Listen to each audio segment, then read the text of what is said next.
Dios sabía que la humanidad estaba perdida.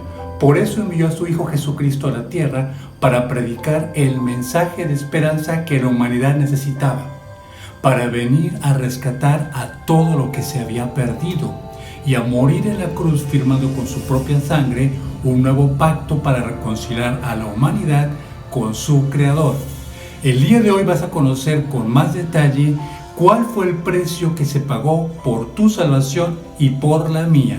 Yo soy Daniel Matzoa. Sean todos bienvenidos y bienvenidas a Reflexiones sin Fronteras.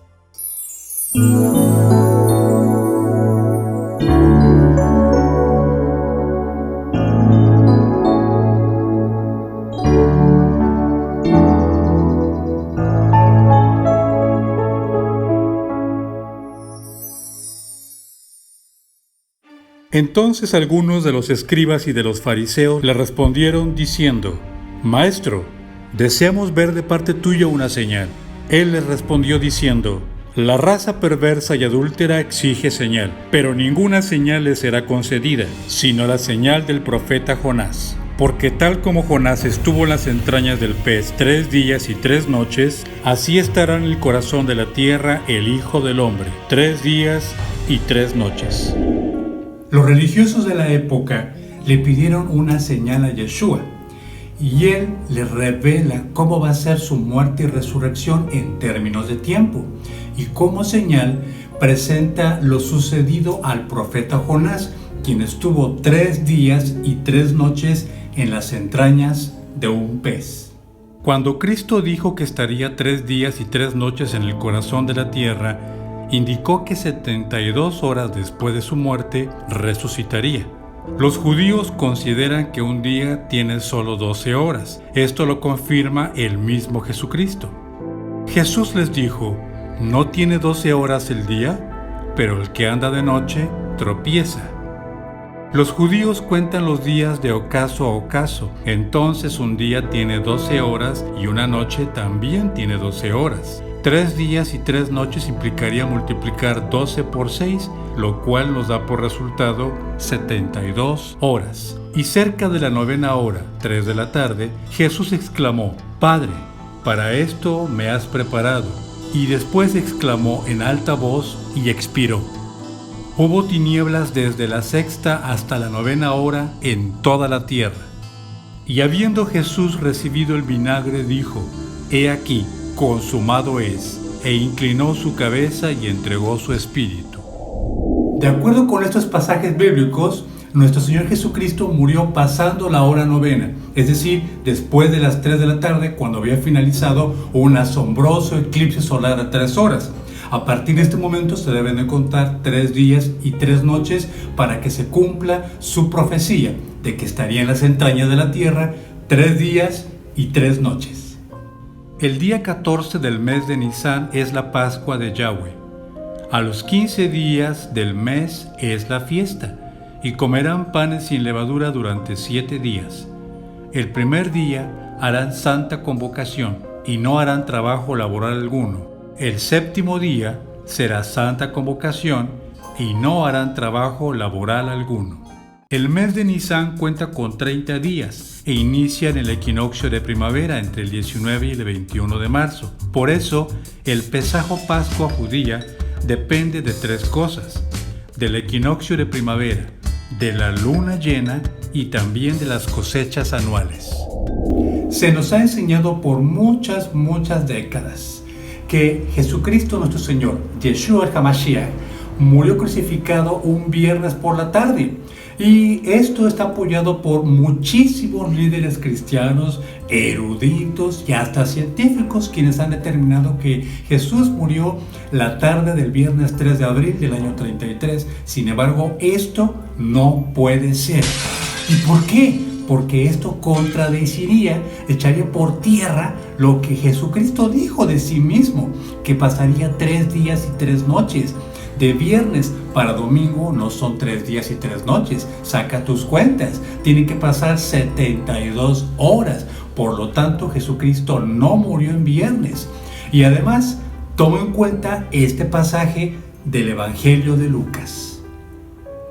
Pero el primer día de la semana por la mañana, estando todavía oscuro, ellas vinieron a la tumba y traían las especias aromáticas que habían preparado, y se encontraban con ellas otras mujeres, y hallaron la piedra del sepulcro removida, y al entrar no encontraron el cuerpo de Jesús. Aconteció que mientras ellas estaban perplejas por esto, he aquí, 2 varones se pusieron de pie junto a ellas, y sus vestiduras resplandecían. Y estando ellas asustadas y con su rostro inclinado a tierra, ellos les dijeron: ¿por qué buscan entre los muertos al que vive? Él no está aquí, Él ha resucitado. Recuerden lo que les habló cuando se encontraba en Galilea.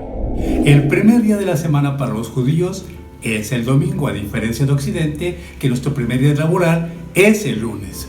Muy de madrugada, entre la 1 y las 5 de la mañana, María Magdalena guía a un grupo de mujeres a la tumba de Jesús. Llevaban especies aromáticas para ungir su cuerpo. Pero ¿qué sucede? Que cuando llegan ahí, Jesús ya no se encontraba. 2 ángeles poderosos se manifiestan y les dicen: ¿por qué buscan entre los muertos al que vive? Él ya no está aquí, no está muerto, Él ha resucitado. Y ojo, no dijeron acaba de resucitar. Cuando las mujeres llegan de la madrugada, Jesús ya había resucitado, cumpliendo su palabra, que significa que Jesús resucitó pasando a las 3 de la tarde del sábado. Entonces, amigos y amigas, no pudo haber muerto en viernes, porque si Jesús hubiera muerto en viernes, hubiera resucitado el segundo y tercer día de la semana respectivamente, y eso incumpliría, invalidaría los evangelios.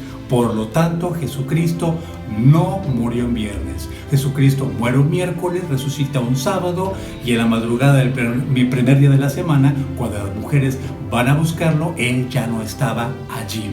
¿Y cómo se explica lo que dice el Evangelio de Juan de que Jesucristo fue crucificado previo a un día de reposo? Fácil, si nosotros leemos lo que dice la Biblia respecto al Pesaj y el Seder en Números, Levítico y Deuteronomio, sabemos que el Pesaj, la Pascua judía, inicia el día 14 del Nisan. Ese mismo día por la noche se hace una celebración, una cena muy especial que se conoce como Seder. Al siguiente día se cuentan 7 días, que se conoce al siguiente día como el primer día de la fiesta de panes sin levadura. Y el primer y séptimo día de esa fiesta son días que se consideran días de reposo. Por eso Jesucristo fue crucificado previo a un día de reposo. También es importante señalar que las 4 comparecencias de Yeshua no pudieron ocurrir el mismo día, a pesar de que Herodes Antipas y Poncio Pilatos se encontraban en Jerusalén por las fiestas del Pesaj, ya que la costumbre romana era atender asuntos y juicios al amanecer, y si ignoramos ese dato, no coincidiría con las horas marcadas en los evangelios. Otro punto que vale la pena señalar es la discrepancia entre Marcos 15:25 y Juan 19:14, ya que Marcos señala que fue crucificado Jesucristo a las 9 de la mañana y el Evangelio de Juan menciona que fue a las 12 del día. Los eruditos creen que los copistas cometieron un error al transcribir Marcos 15:25, pues en todos los eventos los evangelios coinciden, excepto en este versículo. Como ustedes saben, Pesaj es en 2 días, y el Hijo del Hombre será entregado para ser clavado en la estaca de ejecución. Antes de la festividad del Matzah, los discípulos vinieron a Yeshua y preguntaron: ¿dónde quieres que preparemos el Seder? Los rabinos acostumbraban reunirse con sus discípulos antes del Seder o cena del Pesaj, pues el Seder se debía celebrar con la familia. Al inicio del Pesaj, al caer la tarde, se sacrificaba un cordero y se comía asado, con 4 panes sin levadura, huevo duro, hierbas amargas y 4 copas de vino. Durante los siguientes 7 días no se debe de comer nada que fermente, pues lo que fermenta y todo aquello que tenga levadura representa a Egipto. Cuadrando las traducciones más fiables de la Biblia, que son la Kadosh y la Peshita, y considerando las costumbres judías y las romanas de la época, concluyo que los eventos ocurrieron así. La última cena ocurrió el lunes por la noche. El arresto de Jesús y juicio ante el Sanedrín ocurrió en la 4ª vigilia de la noche del martes. La primera comparecencia ante Poncio Pilatos debió ocurrir el martes al amanecer, La comparecencia ante Herodes Antipas ocurrió el martes cerca del mediodía. La segunda comparecencia ante Pilatos ocurriría el miércoles al amanecer. Jesús es azotado el miércoles entre las 8 y las 10 de la mañana. Jesús inicia el recorrido hacia el Gólgota el miércoles entre las 10 y las 11 de la mañana.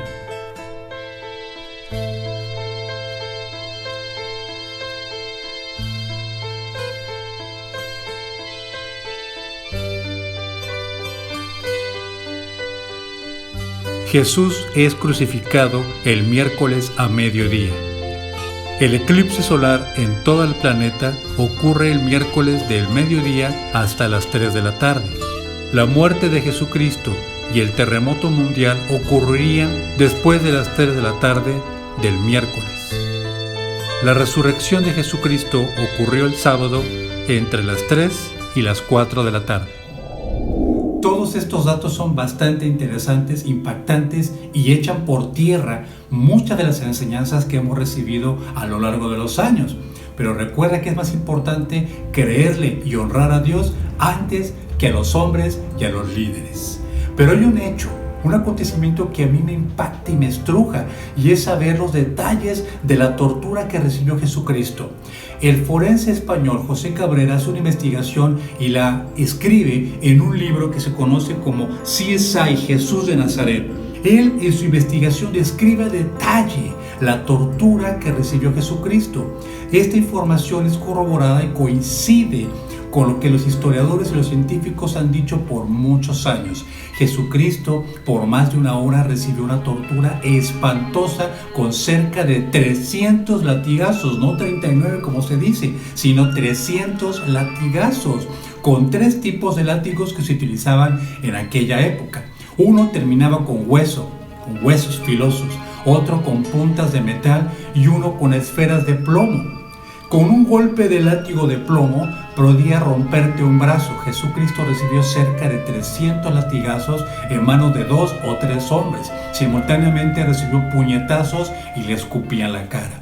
Jesucristo posiblemente terminó con la quijada zafada, con el rostro molido, completamente desfigurado, con brazos y costillas rotas y con los órganos expuestos.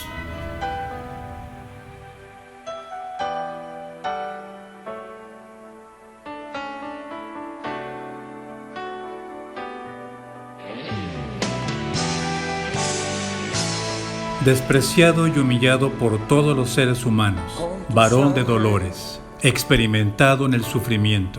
Escondimos de él nuestro rostro, lo despreciamos y no lo estimamos. Ciertamente, él llevó nuestras enfermedades y sufrió nuestros dolores, y nosotros le tuvimos por azotado, por herido de Dios y abatido. Mas él herido fue por nuestras rebeliones, molido por nuestros pecados. El castigo de nuestra paz fue sobre él, y por su llaga fuimos nosotros curados. Como ovejas todos nos descarriamos, cada quien se volvió por su propio camino. No obstante, Yahweh hizo caer sobre él los pecados de todos nosotros. Se ofreció y fue humillado, pero no abrió su boca. Como cordero fue llevado al matadero, como una oveja que permanece muda ante su esquilador. Aunque no cometió iniquidad, ni hubo engaño en su boca. Debido al gran dolor de su alma, él verá y quedará satisfecho, pues librará de culpas a los justos y llevará los pecados de ellos. Gloria al Cordero de Dios, el Salvador,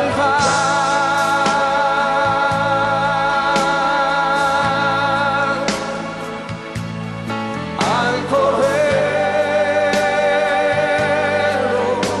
de gloria.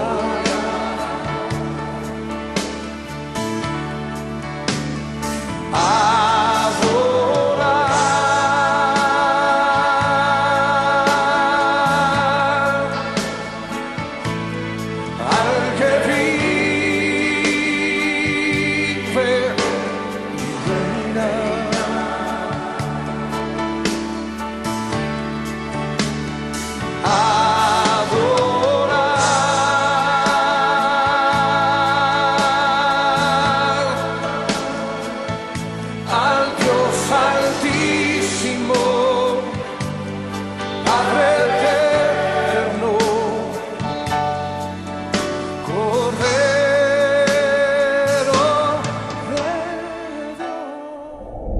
El sufrimiento extremo, la tortura y la humillación que recibió Jesucristo por ti y por mí, fue el precio de nuestra salvación.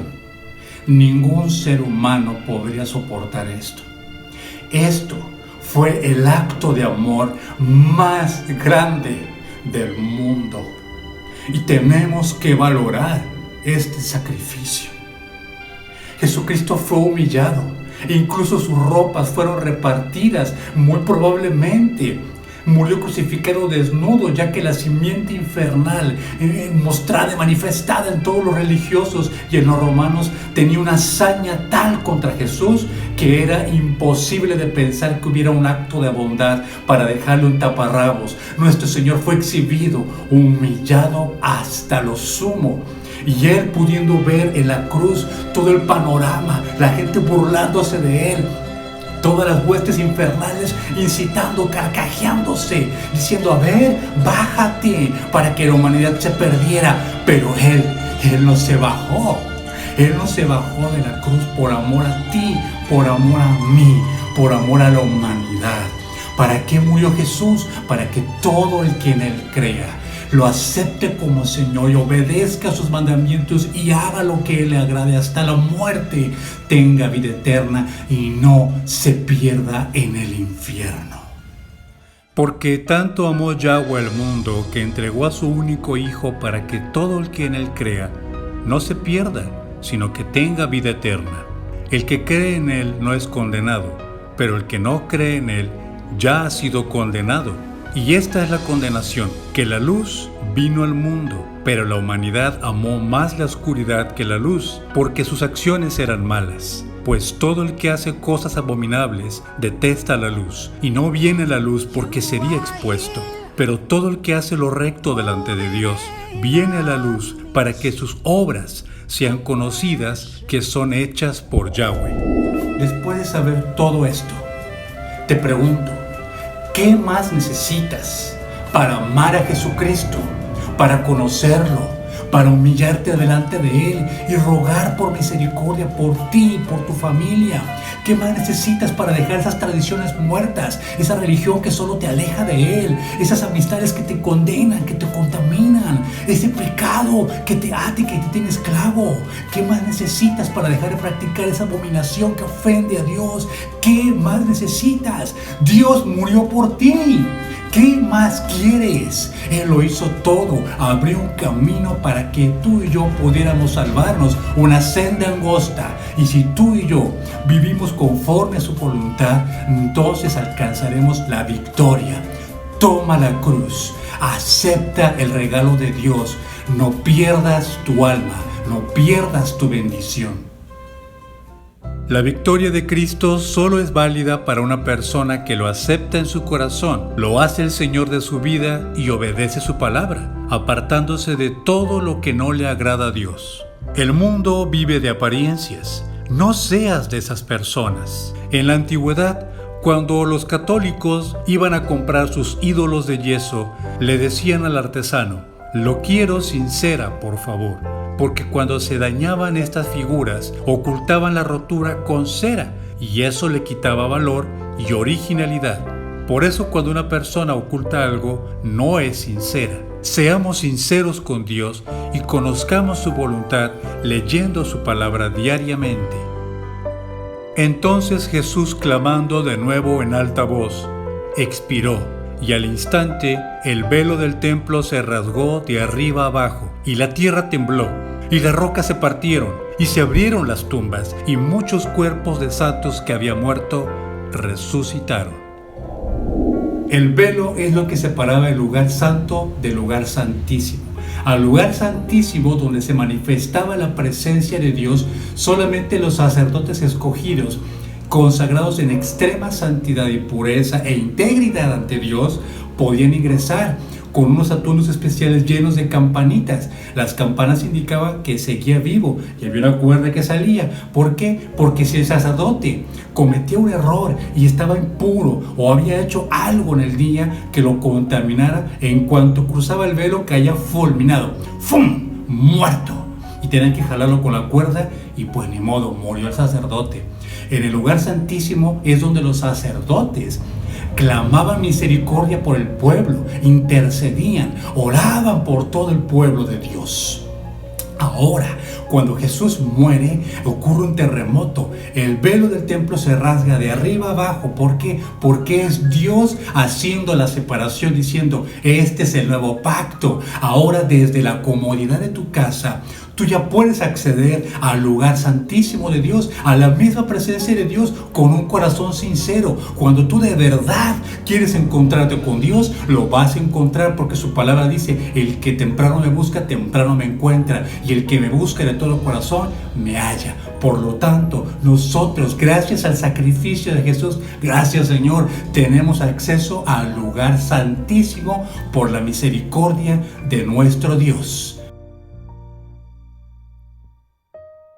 No basta con haber aceptado a Jesucristo, con conocer su palabra o ir a la iglesia. Necesitas tener una relación viva con tu Creador, una relación diaria de oración. Necesitas hacer lo que a Él le agrada, vivir su palabra y mantener tus vestiduras blancas ante el Señor. Padre Celestial, gracias por tu amor y por tu misericordia. Gracias por haber enviado a tu Hijo a morir por mis pecados, para librarme de la enfermedad y para darme vida eterna. Yeshua, perdóname por no amarte como mereces. Perdóname por no buscarte en oración. Desde hoy te buscaré por la mañana, antes de que salga el sol. Meditaré en tu palabra diariamente y la obedeceré. Cambia mi vida, Señor. Limpia mi corazón. Te ruego que sanes mis heridas y me restaures. Sé el Señor de mi vida. Proclamo que soy más que vencedor en el nombre de Jesús. Proclamo que ningún arma forjada contra mí prosperará. Proclamo que Jesucristo es mi Señor y que nada me faltará. Gracias, Señor Jesús. Te amo. Amén. Gracias por ver Reflexiones sin Fronteras. Si este programa fue de bendición, compártelo, déjame tu comentario y por favor también dame un like, porque así podemos llegar a más personas. Yo soy Daniel Marzoa y mi deseo para ti es que Yahweh te bendiga y te guarde, que haga resplandecer su rostro sobre de ti y tenga de ti misericordia. Yahweh alce sobre ti su rostro y ponga en ti paz. Hasta que nos volvamos a encontrar. ¡Feliz Pesaj!